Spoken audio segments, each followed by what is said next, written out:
દાહોદમાં નકલી અને કૌભાંડ બાદ મનરેગામાં કૌભાંડનો મામલો ચર્ચાનો વિષય બન્યો છે। દેવગઢ બારિયા અને ધાનપુર તાલુકામાં મનરેગા અંતર્ગત કરોડો રૂપિયાની ઉચાપત થઈ હોવાનો મામલો સામે આવ્યો હતો। ઉલ્લેખનીય છે કે વર્ષ 2021થી 2024 દરમિયાન મનરેગા યોજના હેઠળ માત્ર 20% એટલે કે દેખાડા પૂરતું કામ કરાયું હોવાનું સામે આવ્યું હતું। સાથે જ કુલ 71 કરોડ રૂપિયાની ગેરરીતિ સામે આવતા પોલીસ એક્શનમાં આવી હતી અને હાલ 4 જેટલા ઇસમોની ધરપકડ કરવામાં આવી છે। તો માલ સામાન સપ્લાય કરનાર દેવગઢ બારિયાની 28 તેમજ ધાનપુરની 7 એજન્સીઓ સામે ગુનો દાખલ કરવામાં આવ્યો હતો। પોલીસે સમગ્ર મામલે ગુનો નોંધીને વધુ તપાસ હાથ ધરી છે।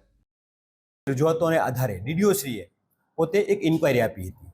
જે ઇન્ક્વાયરીના વચગાળાના અહેવાલમાં એવું ધ્યાને આવ્યું હતું કે દેવગઢ બારિયાના કુવા રેઢાણા અને ધાનપુરના સીમામોઈ ગામમાં જે કામો થયા છે એ પૈકીના કામો જે થવા જોઈએ એના કરતાં અધૂરા કામો હોય કે પૂરતા કામો ના થયા હોય।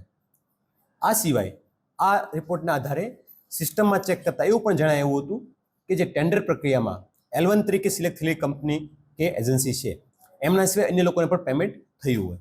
તો બંને મુદ્દાઓને ધ્યાનમાં રાખી અને DRDA-શ્રીએ ફરિયાદ આપી છે અને ફરિયાદના અનુસંધાને તપાસ કરતા જે ગ્રામ રોજગાર સેવક એકાઉન્ટ ઓફિસર કે જે આ કામોમાં સામેલ હોય અથવા એમણે પોતાની ફરજ છે નિભાવી નહીં હોય અને અધૂરા કામો હોવા છતાં પણ કમ્પ્લીશન સર્ટી કે અન્ય રેકર્ડમાં સહીઓ કરી અને ઉપર બિલો મોકલી બિલો મંજૂર કરાવવામાં મદદગારી કરી હોય।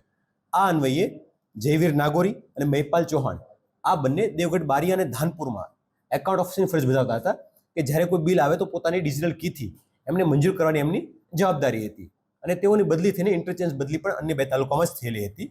તો એ બંનેની કે જેમાં L1 સિવાયના ચૂકવણા બાબતે અથવા અધૂરા કામોની બિલો મંજૂર કરવા બાબતે રોલ જણાયા આવતા અટક કરી છે અને બારિયા ફૂલસિંહ અને મંગળભાઈ ભાવસિંહ પટેલિયા આ બંને આ ગામોની અંદર GRS એટલે ગ્રામ રોજગાર સેવક તરીકે ફરજ બજાવતા હતા। જેઓએ જે કામ થવું જોઈએ એ કામ ના થયું હોય તેમ છતાં તેના પ્રોપર મંજૂરી આપી એમના રજિસ્ટરમાં નોંધો કરી કે બિલો બનાવી અને ઉપર મોકલી આપ્યા હતા અને મદદગારી કરી તો એને આ રોલ જણાયા હતા। આ 4 લોકોની હાલમાં અટક કરી છે અને આગળની કાયદેસરની પ્રક્રિયા હાલમાં ચાલુમાં છે। દાહોદમાં નકલી અને કૌભાંડ બાદ મનરેગામાં કૌભાંડનો મામલો ચર્ચાનો વિષય બન્યો છે। દેવગઢ બારિયા અને ધાનપુર તાલુકામાં મનરેગા અંતર્ગત કરોડો રૂપિયાની ઉચાપત થઈ હોવાનો મામલો સામે આવ્યો હતો। ઉલ્લેખનીય છે કે વર્ષ 2021થી 2024 દરમિયાન મનરેગા યોજના હેઠળ માત્ર 20% એટલે કે દેખાડા પૂરતું કામ કરાયું હોવાનું સામે આવ્યું હતું। સાથે જ કુલ 71 કરોડ રૂપિયાની ગેરરીતિ સામે આવતા પોલીસ એક્શનમાં આવી હતી અને હાલ 4 જેટલા ઇસમોની ધરપકડ કરવામાં આવી છે। તો માલ સામાન સપ્લાય કરનાર દેવગઢ બારિયાની 28 તેમજ ધાનપુરની 7 એજન્સીઓ સામે ગુનો દાખલ કરવામાં આવ્યો હતો। પોલીસે સમગ્ર મામલે ગુનો નોંધીને વધુ તપાસ હાથ ધરી છે। રજૂઆતોને આધારે ડીડીઓશ્રીએ પોતે એક ઇન્ક્વાયરી આપી હતી। જે ઇન્ક્વાયરીના વચગાળાના અહેવાલમાં એવું ધ્યાને આવ્યું હતું કે દેવગઢ બારિયાના કુવા રેઢાણા અને ધાનપુરના સીમામોઈ ગામમાં જે કામો થયા છે એ પૈકીના કામો જે થવા જોઈએ એના કરતાં અધૂરા કામો હોય કે પૂરતા કામો ના થયા હોય। આ સિવાય આ રિપોર્ટના આધારે સિસ્ટમમાં ચેક કરતાં એવું પણ જણાવ્યું હતું કે જે ટેન્ડર પ્રક્રિયામાં L1 તરીકે સિલેક્ટ થયેલી કંપની કે એજન્સી છે એમના સિવાય અન્ય લોકોને પણ પેમેન્ટ થયું હોય। તો બંને મુદ્દાઓને ધ્યાનમાં રાખી અને DRDA-શ્રીએ ફરિયાદ આપી છે અને ફરિયાદના અનુસંધાને તપાસ કરતા જે ગ્રામ રોજગાર સેવક એકાઉન્ટ ઓફિસર કે જે આ કામોમાં સામેલ હોય અથવા એમણે પોતાની ફરજ છે નિભાવી નહીં હોય અને અધૂરા કામો હોવા છતાં પણ કમ્પ્લીશન સર્ટી કે અન્ય રેકર્ડમાં સહીઓ કરી અને ઉપર બિલો મોકલી બિલો મંજૂર કરાવવામાં મદદગારી કરી હોય।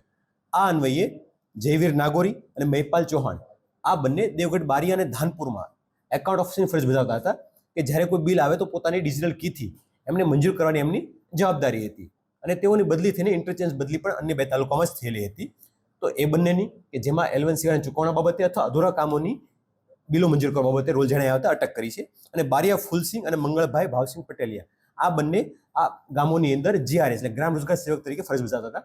જેઓએ જે કામ થવું જોઈએ એ કામ ના થયું હોય તેમ છતાં તેના પ્રોપર મંજૂરી આપી એમના રજિસ્ટરમાં નોંધો કરી કે બિલો બનાવી અને ઉપર મોકલી આપ્યા હતા અને મદદગારી કરી તો એને આ રોલ જણાયા હતા। આ 4 લોકોની હાલમાં અટક કરી છે અને આગળની કાયદેસરની પ્રક્રિયા હાલમાં ચાલુમાં છે।